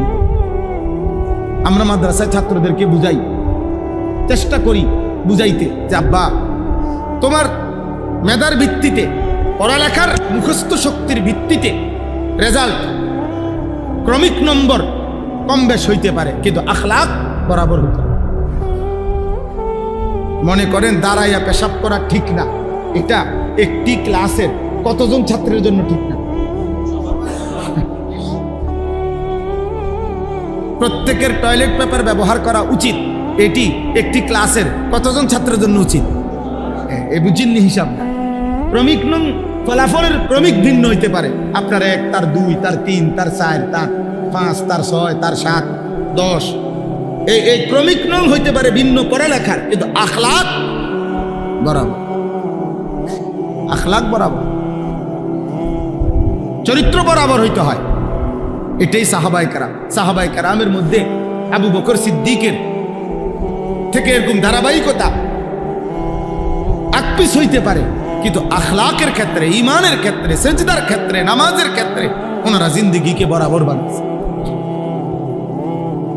আল্লাহ তাআলা আমাদেরকে বুঝার তৌফিক দান করেন। আপনারা প্রত্যেকেই চেষ্টা করেন।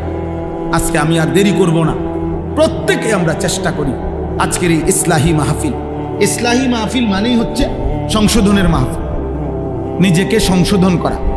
এই মনে করেন মোবাইলটা আমার নষ্ট হয়ে গেছে, আমি মিস্ত্রির কাছে দিছি, এটা ঠিক করে দেন, মেরামত করা, এইটারে কয় ইসলাম। এই যে ইসলাহি মাহফিল মানে হলো মেরামত করা, সংশোধন করা, ঠিক করা। কোরআনুল কারীমের মধ্যে আছে হযরত শুআইব আলাইহিস সালাম ওনার জাতির লোকদেরকে বলতেন, ইন উরিদু ইল্লাল ইসলাহা মাস্তাতা'তু, হে আমার জাতি, দিবানিশি তোমাদেরকে আল্লাহর কথা বলে আমার উদ্দেশ্য একটাই, এই যে তোমাদেরকে গুনাহ ছাড়তে বলি, নেক আমল করতে বলি, উদ্দেশ্য কি? তিনি বলতেন উদ্দেশ্য হলো আর কিছুই নয়, ইল্লাল ইসলাহা, শুধুই তোমাদের ইসলাহ, সংশোধন। প্রত্যেক নবীর ফিকির ছিল উম্মতের ইসলাম, প্রত্যেক দাঈর ফিকির, আল্লাহর পথে যারা ডাকে তাদের ফিকির কি? আল্লাহর বান্দার কি? ইসলাহ। বলেন না কি? সংশোধন, জীবনটা সংশোধন।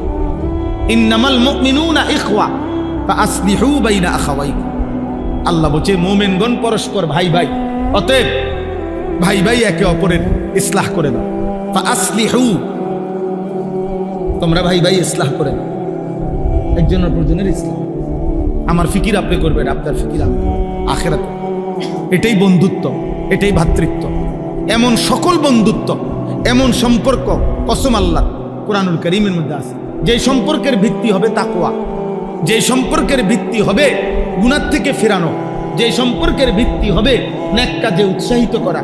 এমন সম্পর্ক স্বামী স্ত্রী, এমন সম্পর্কের বাপ ফুত, এমন সম্পর্কের দুই ভাই, এমন সম্পর্কের দুই বন্ধু, আল্লাহর কসম কিয়ামতের দিনও তারা এই সম্পর্ক ঠিক থাকবে। এই সম্পর্কের সূত্রেই হাসরের ময়দান থেকে হাত ধরাধরি করে একসাথে জান্নাতে ঢুকবে। অন্য সকল বন্ধুত্ব সম্পর্ক বিচ্ছিন্ন হয়ে যায়। আল আখিল্লাউ ইয়াউমাইদিন বা'দুহুম লিবা'দিন আদুউন ইল্লাল মুত্তাকিন, আল্লাহ বলছে সকল বন্ধুত্ব সেদিন একে অপরের শত্রু হবে কিয়ামতের দিন, ইল্লাল মুত্তাকিন, একমাত্র তাকওয়ার বন্ধুগণ ব্যতীত। গুনাহ থেকে বাঁচানোর জন্য যে বন্ধুত্ব ছিল, যে স্বামী প্রতিনিয়ত খেয়াল রাখছে স্ত্রীর আখিরাত, যেই স্ত্রী প্রতিনিয়ত খেয়াল রাখছে স্বামীর আখিরাত, খোদার কসম এমন স্বামী স্ত্রী একসাথে হাত ধরাধরি করে জান্নাতে ঢুকবে। নবীজি সাল্লাল্লাহু আলাইহি সাল্লাম বলেছেন, রাহিমাল্লাহু রাজুলান আইকাযা যাওজাহা, আল্লাহ ওই স্বামীর উপরে রহমত নাজিল করে যে তার স্ত্রীকে ফজরের নামাজের জন্য জাগিয়ে দেয়। ফাইন আবাত, নবীজি বলেন যদি উঠতে না চায় স্ত্রী, নাদাহা ফি ওয়াজহিহাল মা, তাহলে স্বামী তার স্ত্রীর চোখে মুখে পানির ছিটা দিয়ে দেয়, আল্লাহ তাআলা ওই স্বামীর উপরে রহমত নাজিল করে। এলো হাদিসের প্রথম অংশ, শেষ হয় নাই হাদিস। এরপরে হাদিসের দ্বিতীয় অংশ, ওয়া রাহিমাল্লাহু ইমরাআতান। হাদিসের দ্বিতীয় অংশে নবীজি বলেন, এবং আল্লাহ তাআলা ওই স্ত্রীর উপরে রহমত নাজিল করে, আই কাযাত যাওজাহা, যে তার স্বামীকে ফজরের নামাজের জন্য জাগিয়ে দেয়। ফাইন আবা, যদি স্বামী বেচারা উঠতে না চায়, তো নাদাহাত ফি ওয়াজহিহিল মা, তাহলে স্ত্রী তার স্বামীর চোখে মুখে পানি দিয়ে দেয়, ফজরের জন্য উঠায়া দেয়। আল্লাহর কসম, নবী বলেন, এমন স্বামী স্ত্রীর উপরে আল্লাহ রহমত নাযিল করে। এই বন্ধুরা, এই সম্পর্ক কিয়ামতের দিনও থাকবে। এবং এই সম্পর্কে, ইয়া ইবাদি লা খাউফুন আলাইকুমুল ইয়াউমা ওয়ালা আনতুম তাহজানুন উদখুলুল জান্নাতা আনতুম ওয়া আজওয়াজুকুম তুহবারুন। সরাসরি কোরআনের আয়াত। আল্লাহ বলবেন, হে নেককাররা, তোমরা তোমাদের বন্ধুদেরকে সাথে নিয়ে, সঙ্গীদেরকে সাথে নিয়ে, নেক কাজে তোমাদের যে যাকে সঙ্গী ছিলা, এই সঙ্গীরা একসাথে তুহবারুন, খুশি খুশি জান্নাতে ঢুক। ইউতাফু আলাইহিম বিসিহাফিন মিন যাহাবিন ওয়া আকওয়াবিন মিন ফিদ্দা। ঢুকলেই দেখবা তোমাদের সামনে জান্নাতের মধ্যে ঢুকলেই স্বর্ণের থালা, রৌপ্যের গ্লাস তোমাদের সামনে ঘুরতেছে। ইউতাফু মানে তাওয়াফ করতেছে, ঘুরতেছে। তো জান্নাতি বান্দা বন্ধুদেরকে নিয়ে, এক বন্ধু আরেক বন্ধুকে, কিরে দোস্ত, প্লেটও খালি, গ্লাসও খালি, হ্যাঁ, এটিতে গোরে শুধু। তো ফেরেশতা বলবে, আরে অপেক্ষায় তো আছি আপনার, আপনি অর্ডার করবেন, আপনার দিল কি চাচ্ছে আপনি বললেই সাথে সাথে রেডি হয়ে যাবে। ওয়ালাকুম ফিহা মা তাশতাহিহিল আনফুস ওয়া তালাযযুল আ'য়ুন। আর হে আল্লাহর বান্দা, আপনি যা অর্ডার করবেন তা এক্ষুনি আসবে, আর দেখলেই আপনার চোখ ঠান্ডা হয়ে যাবে। ওয়া তালাযযুল আ'য়ুন।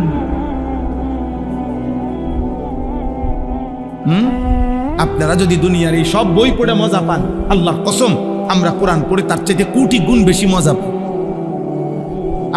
আমরা হুজুরের আমরা এত শুকনো মানুষ মনে করি না যে আমরা রস নাই, কষ নাই। না না না, আমরা রসও আছি, কষও আছি, আরামেই আছি। আলহামদুলিল্লাহ, আলহামদুলিল্লাহ। খোদার কসম, আল্লাহকে মেনে কোনো ইমানদার অসুখে নাই, দুঃখে নাই, পেরেশানিতে নাই, বরং আল্লাহকে না মেনে কষ্টে আছে। আল্লাহর গোলামির মধ্যে সুখ আছে, সেজদার মধ্যে সুখ আছে। হযরত বড় পীর আব্দুল কাদের জিলানী রাহমাতুল্লাহ আলাইহি ওই জামানায়, বাগদাদের ওই জামানায় মুসলিম খলিফা ওনাকে বলছিল, হযরত আপনার যেই মহল্লাটা, আপনার যে মনে করেন আপনার উপজেলাটা, তখনকার হিসাবে বলতেছি আর, আমি আপনাকে রাষ্ট্রীয়ভাবে বরাদ্দ দিয়ে দিলাম, এই পুরাটা অঞ্চলের যত খাজনা, কর, ট্যাক্স, এগুলো আপনি নিবেন, আপনার বংশধররা নিবেন, আপনাকে আমি রাষ্ট্রীয়ভাবে দিলাম। আমরা কিতাবে পড়ছি, কসম আল্লাহ। তিনি বলছেন, হে বাদশাহ, তোমার রাজত্ব তোমার কাছেই রাখো।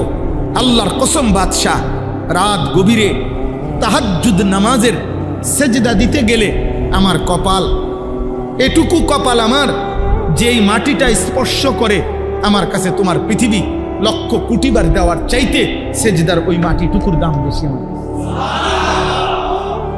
আমি গভীর রাতের সেজদার দিলে যে স্বাদ পাই, সুখ পাই, তৃপ্তি পাই, গোটা পৃথিবীর বিনিময়েও আমি তোমার এই সেজদার স্বাদ, ওইটুকু মাটির মহব্বত আমি হারাইতে চাই।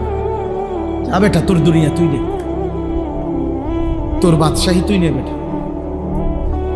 এই জন্য আপনাদের কাছে শুধু গল্প বলা মাকসাদ না, বক্তাগিরি দেখানো মাকসাদ না, আপনার দিল জাগানো। আপনি কেন ফজরের নামাজ পড়বেন না বলেন না আব্বা? যুবক ভাই, কি কারণ থাকতে পারে? তুমি সুস্থ, তুমি সবল, তোমার চোখ, কান, নাক, সারা দেহ সবল, এমন সুস্থ মানুষ কেমনে উঠতে পারো না? তুমি তো পঙ্গু না, প্যারালাইজড না, অক্ষম না, তুমি অন্ধ না, বোবা না, বধির না। রাসূলুল্লাহ সাল্লাল্লাহু আলাইহি সাল্লামের একজন সাহাবী, মসজিদের পাশে যার ঘর ছিল, উনি চোখে দেখতেন না। আল্লাহর নবী সাল্লাল্লাহু আলাইহি সাল্লাম নিষেধ করছিল ফজরের ওয়াক্তে যে তোমার কষ্ট হবে আসতে, আরেকজন লোক নিয়ে আসতেন, উনি উনারে সবসময় পাইতেন না। ওই সাহাবী মসজিদ থেকে ওনার ঘর পর্যন্ত রশি বান্ধিয়া নিচে, বান্ধাওয়ায়া নিচে, ওই রশি ধরে ধরে ফজরের ওয়াক্তে মসজিদের জামাতে চলে আসতেন। হায় মুসলমান, ওই সাহাবী যদি কিয়ামতের দিন দাঁড়ায় বলে যে হে ঈমানদার আমার নবীর উম্মত, আমি চোখবিহীন জীবনে কোনোদিন ফজরের জামাত ছাড়ি নাই, তুমি চোখ নিয়া 365 দিনে একদিনও মসজিদের জামাতে আসতে পারলো না, ও কি জবাব দিবেন? বলো না ভাই, একজন ভাই বলে কি জবাব দিবেন সে?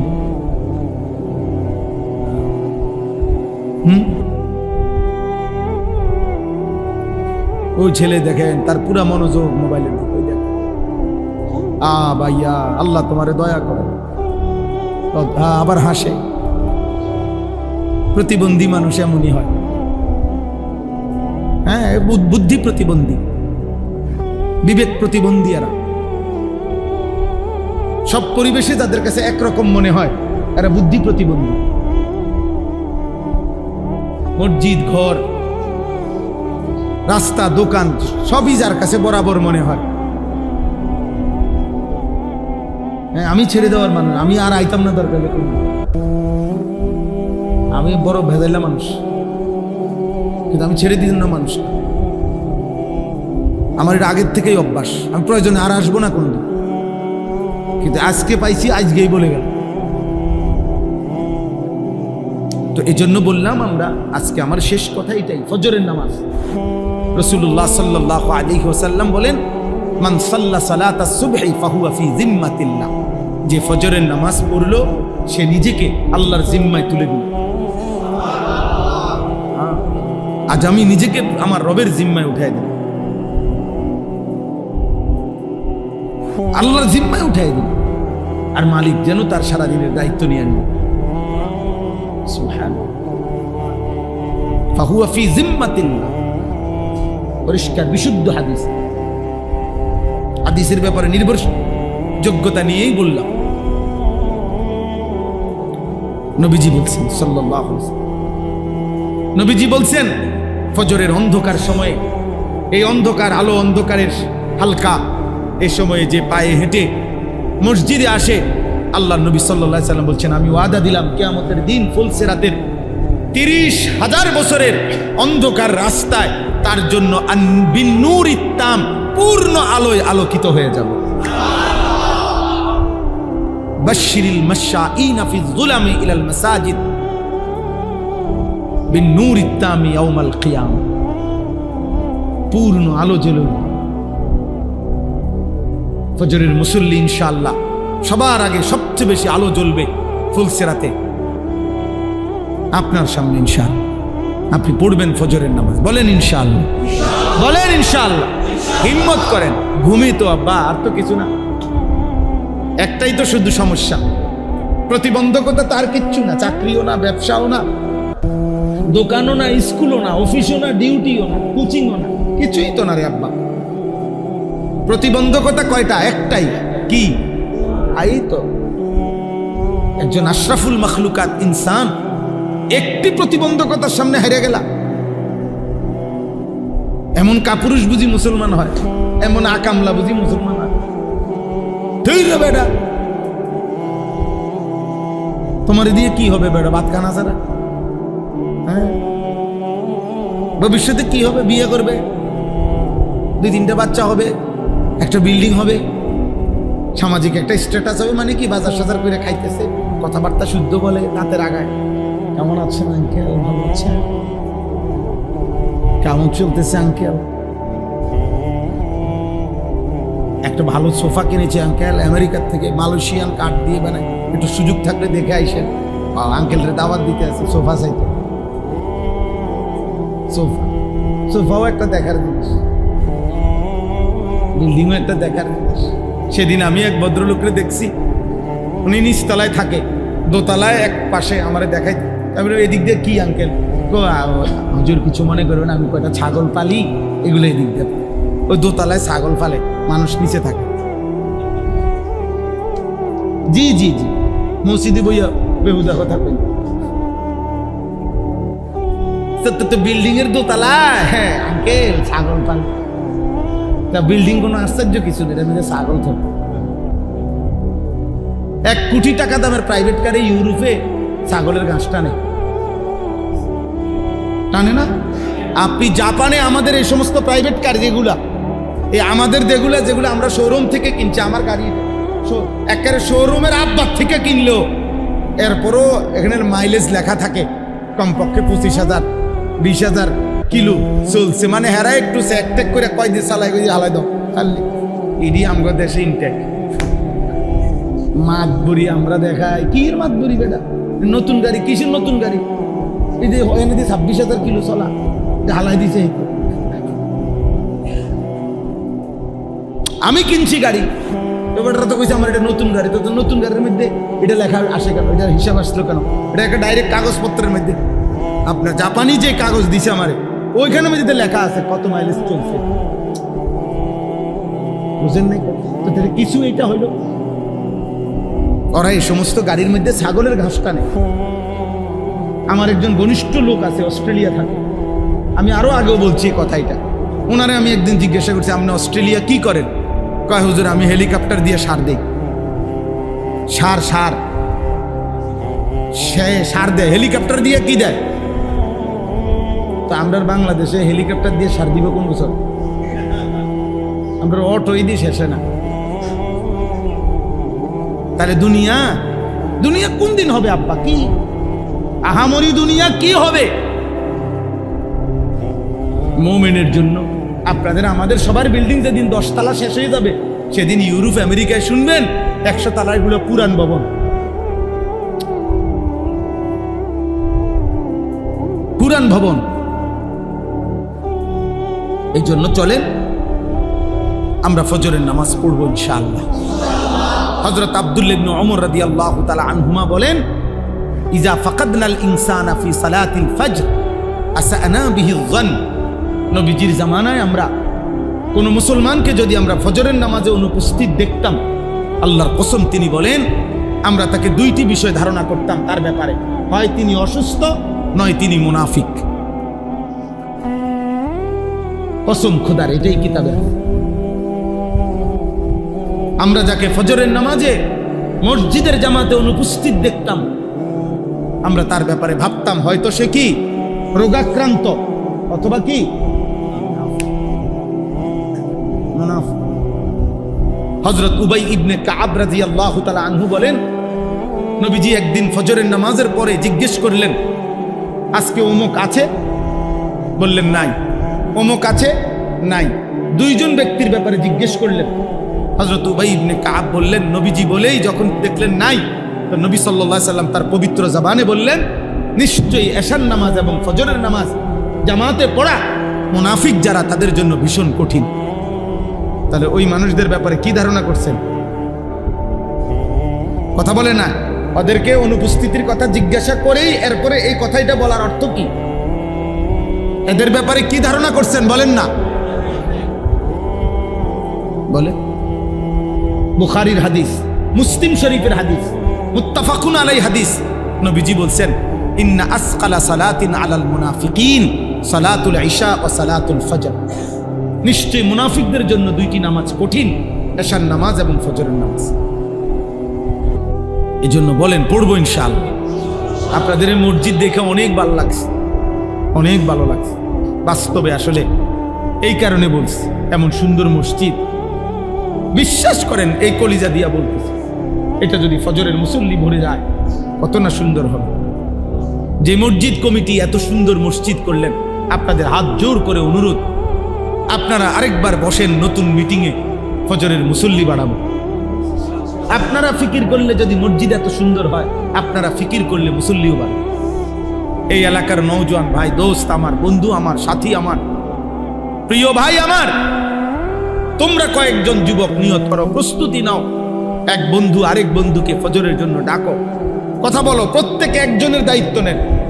একবারে সহজ, একজন সিদ্ধান্ত নিবেন, আমি আমার একজন মানুষের সাথে আমি লিয়াজ সম্পর্ক করলাম, ভাইয়া তুমি আগে উঠলে আমারে কল দিবা, আমি আগে উঠলে তোমারে কল দেব। দুই বন্ধু মিলে আমরা একজন আরেকজনকে ফজরের জন্য ডাকবো। শুধু একজনের দায়িত্ব নিলে সম্ভব হবে না। কথা বলেন না কেন? সম্ভব হবে কিনা ভাই বলেন না? একজন আপনি ওনারে ডাকেন, আমি ওনারে ডাকি, আমরা দুইজনে মিলে মিশে, আমরা দুইজন ডাকলে 4 জন হবে, 4 জন ডাকলে 8 জন হবে। আমি আলহামদুলিল্লাহ সারা বাংলাদেশে এই কাজ করি, আমার শায়েখ আল্লামা মুফতি মুশতাকুন নবী কাসিমি, আমার হুজুরের অনুমতিতে আমি ফজর ক্যাম্পেইনের কাজ করি। প্রতিদিন প্রতি বয়ানে কিছু সময় ফজরের নামাজের কথা বলি, কম বেশি চেষ্টা করি। ফজরের নামাজ মুমিনের নামাজ, ফজরের নামাজ পার্থক্যের নামাজ। ফজরের নামাজের সময় পার্থক্য হয় মুমিন এবং মুনাফিক। আশ্চর্য হবেন, কিতাবে আছে আব্বা, যে ফজরের সময়ের বাতাস, এই ভোরের ফজরের ওয়াক্তের বাতাস খোদার কসম মুনাফিক মুক্ত বাতাস। ফজরের বাতাসে মুনাফিকের খাওয়া লাগে না। মুনাফিক তো ঘুমায়, মুনাফিক বেঈমান ঘুমায়, মুশরিক ঘুমায়, জেগে আছে শুধু কে? ঈমানদার। ফজরের বাতাসে শুধু ঈমানদারের নিঃশ্বাস। ফজরের বাতাস পবিত্র বাতাস, ভোরের বাতাস, কারণ এই বাতাস শুধুই ঈমানদারের নিঃশ্বাস গ্রহণ করে। সেজদাও আল্লাহ তৌফিক দান করেন, হিম্মত করেন ইনশাআল্লাহ। যুবক ভাই তোমরা সবাই হিম্মত করো, পারবা ইনশাআল্লাহ। নওজোয়ান না পারলে পারবে কে? যুবক হারলে দুনিয়া হেরে যাবে। এক এক নওজোয়ানের পুরা শক্তি আমরা খেয়াল করলে একটা অ্যালার্ম ঘড়ি কিনেন, একটা অ্যালার্ম ঘড়ির দাম কত? 300, 350 টাকা, 250 টাকা। ওইটা দিয়ে আপনি অ্যালার্ম দেন। 2টা অ্যালার্ম ঘড়ি কিনেন, একটা বালিশের কাছে রাখেন, একটা একটু উপরে রাখেন। এটা যদি ঘুমের কাতরতার কারণে বন্ধ করে দেন, ওইটা তো বাঁচবে। এটা এতটুকু দূরত্বে রাখেন যেন উড়ন লাগে। আমি আমার মার কাছ থেকে শিখছি এটা। আমার আম্মা, আমাদের বাসা তো এখানেই ছিল, কুমিল্লা শহরে ঠাকুরপাড়া বড় মসজিদের ইমাম সাহেবের ছেলে আমি। আমার আব্বা কুমিল্লা শহরে ঠাকুরপাড়া বড় মসজিদে অনেকটা স্কুল আছে, প্রাইমারি স্কুল। আব্বা 43 বছর এই মসজিদে ইমামতি করছে, এক টানা এক মসজিদ। আমার আব্বা, আমি ওনার ছেলে। ও প্রাইমারি স্কুলের ছাত্র, আমি ছিলাম এই ঠাকুরপাড়া। এ তো আমার পরিচিত এলাকা, আপনাদের এই সব এলাকা। তো এই মারে দেখতাম, আমার আম্মা, আমরা 5 ভাই 3 বোন, 8 জন ভাই বোন ছিলাম। আমার আম্মা একটা ওই যে ঘন্টা ফিরে স্কুলে গোল কাঁসার, এটার মধ্যে আগে ঘন্টা ফিরতো না এমনি টুমটুম করে, এগুলো একটা আমাদের বাসায় আম্মা আনাইছিল। এই প্রত্যেক দিন মা, আমরা ভাই বোনরা ঘুমাইতাম যে যে রুমেই, এই মা দরজার সামনে এই বেল, এই ঘন্টা এটা দিয়া এই বেল ফিরা টুম টুম টুম টুম টুম টুম করে যতক্ষণ না উঠতাম। কত সময় গেছে, মারে বলছি, মা উঠছি তো, মা এই ঘন্টা ফিটুন বন্ধ করেন, মা উঠছি। মাই বলতো, না ফুত, এসব কথা বলে হইতো না, শোয়ার থেকে উঠছি বলে হইতো না, উঠো, লাইট জ্বালাও, দরজা খোলো, বাইর। আমার যখন 2টা বাচ্চা আছে, আমার যখন 2 সন্তান, আমি যখন সন্তানের বাপ, তখনও আমার মা আমারে উঠাইছে। সম্ভব, হিম্মত করলে সম্ভব, ফিকির করলে কি সম্ভব। একটা মোবাইলে 5টা অ্যালার্ম আছে, প্রত্যেক মোবাইলের মধ্যে কমপক্ষে কি আছে? 5টা অ্যালার্ম দেওয়া যায়। 4:45 জামাত, আপনি আরো 20 মিনিট আগের থেকে দেন, আপনি একটানা টিপ দিয়ে বন্ধ করবেন, আবার বাজবে, আবার বাজবে, আবার বাজবে। আপনি উঠেন, আল্লাহর জন্যই উঠেন। 4 রাকাত নামাজ মাত্র, 8টা সেজদা, অল্প সময়, অনেক দাম। তাহলে পড়বো কখন? এখন থেকে। বলেন ইনশাআল্লাহ, বলেন ইনশাআল্লাহ। আমার একটা স্লোগান আছে, হয়তো এখন, নয়তো কখনো না। মানে হয় বলতে হবে এখন, আর নয়তো তোমার মতো আকামলারা দিয়ে কোনো সময় তো না। বুঝেন নাই কথাটা? হয়তো এখন, নয়তো কখনো নয়। বলেন কখন? বলেন কখন? ইনশাআল্লাহ, ইনশাআল্লাহ। আল্লাহ তাআলা সবাইকে হিম্মত দান করেন। শেষ কথা হলো, ফজরের নামাজ বিজয়ের নামাজ। ফজরের নামাজ, মাহাদির সৈনিক যারা হবে তারা ফজরের নামাজে পড়েই মাহাদি এবং ঈসা নবী শেষ দাজ্জালের বিরুদ্ধে যুদ্ধ করবে এবং বিশ্বময় দাজ্জালকে হত্যা করে, সমস্ত বেঈমানদেরকে হত্যা করে ফজরের মুসল্লিদেরকে নিয়ে মাহাদি এবং ঈসা, আল্লাহর কসম, বিশ্বময় ইমানের পতাকা, কালেমার পতাকা, বিজয়ের পতাকা উড়াবে। এবং সেই কাফেলা হবেই হবে আব্বা, এ তোমার নবীর বাণী। দেখার বিষয় হলো তুমি সেই কাফেলায় থাকবে কিনা, অথবা তোমার পরবর্তী প্রজন্ম থাকবে কিনা। কাফেলা তো হবেই, মাহাদির কাফেলা তো হবেই, দাজ্জালের বিরুদ্ধে মুমিন তো লড়বেই, লড়বে না? কেউ না কেউ লড়বে। এই দোয়া করেন যে আল্লাহ যেন আমাকে তৌফিক দেয়, আমার প্রজন্মকে, আমাদের জেনারেশনকে আল্লাহ তাআলা যেন ঈমান আমলের জীবন দান করে। আল্লাহ তাআলা আজকের এই মাহফিল, ওই ছেলে, তোমার নাম কি রে আব্বা? সাফিদ।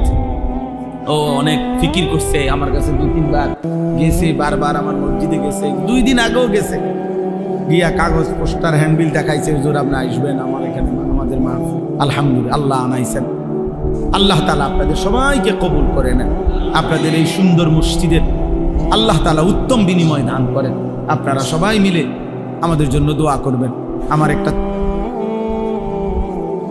ছোট্ট একটা আবদার আছে, আমার একটা কাগজ আছে, হ্যান্ডবিল আপনাদের কাছে দিবে, দেখো মনোযোগ দিয়ে দেখবেন।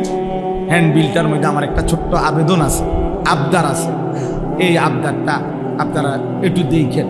আমি একটা বড় স্বপ্ন নিয়ে একটা বড় জায়গা কিনছি, প্রায় 115 শতক জায়গা, ক্যান্টনমেন্ট ময়নামতি সাহেবের বাজার।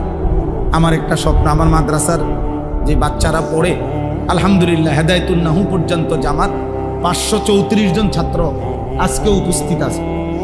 তো 34 জন শিক্ষক কর্মচারী আছে, কিন্তু আমরা পৃথক আরেকটা মাদ্রাসা করতে চাই, স্কুল কলেজ ইউনিভার্সিটি সহ কিশোর যুবক নওজোয়ান সর্বস্তরের মুসলমানের জন্য। উদ্দেশ্য হলো বছরের যেই কোনো দিন যার যেটুকু সময় হয় এটুকু সময় নিয়ে আসে যাবে, দিন শিখবে, ওযু, নামাজ, সূরা, কেরাত, দোয়া, কালাম। আমরা গত বছর প্রায় 500 স্কুল কলেজের যুবককে, সব জেনারেল, প্রায় 43টা জেলার নওজোয়ানকে আমরা ওযু, নামাজ 6 দিন প্রতিদিন 11 ঘন্টা করে শিখাইছি বন্ধকালীন সময়। আমরা এটা মাদ্রাসার রূপ দিতে চাই। এরপরে আপনার এইবারও 13ই জুন নিয়ে আমগো মজলিস, 13ই জুন মাসের 13 তারিখ কোরবানির পরে ইনশাআল্লাহ একদিন দ্বিতীয় শনিবার, আমার মাদ্রাসার প্রত্যেক মাসে দ্বিতীয় শনিবার ইসলাহি মাহফিল হয়। ওই 13ই জুন দ্বিতীয় শনিবার সকাল 8টা থেকে রাত 8টা পর্যন্ত ইনশাআল্লাহ কিশোর নওজোয়ানদের জন্য একদিনের ইসলাহি মজলিস হবে। জোহর পর্যন্ত ওযু, নামাজ, সূরা, কেরাত শেখানো হবে। জোহরের পর থেকে বয়ান হবে।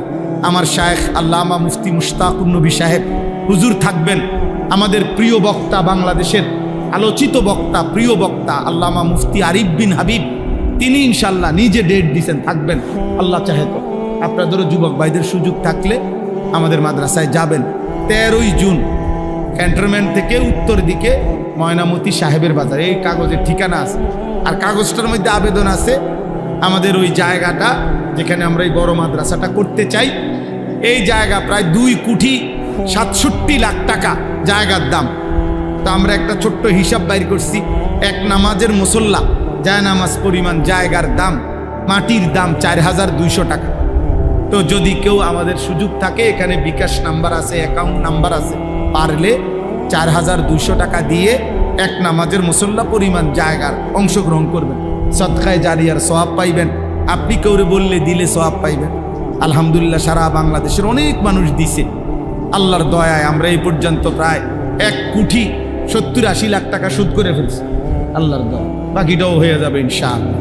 আল্লাহ কবুল করেন আজকের এই মুবারক মাহফিল। আল্লাহ তাআলা ভরপুর বরকত দান করেন।